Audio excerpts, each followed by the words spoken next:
এয়া 18 তাৰিখৰ ভিডিঅ' হয়।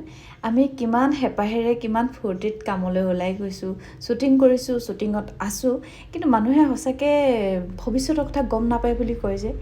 পিছদিনাখনি অৰ্থাৎ 19 ছেপ্টেম্বৰ তাৰিখে আমাৰ বাবে কেনেকুৱা এটা দিন হ'ব, কেনেকুৱা পৰিস্থিতি হ'ব, এইটো কোনেও গম পোৱা নাছিলোঁ। আৰু সেই দিনটো যে আমাৰ অসমবাসীৰ এটা মনত থাকি যোৱা দিন হ'ব ভবাই নাছিলোঁ।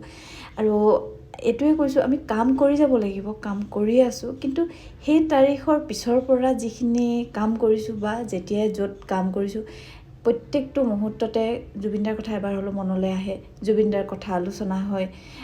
কাৰণ এতিয়াও অসমবাসীয়ে সহজভাৱে ল'বই পৰা নাই জুবিনদা নাই। সঁচাকৈ মানুহ এনেকৈ হঠাৎ নোহোৱা হৈ যাব পাৰেনে, ভাবিলেই দুখ লাগি যায়।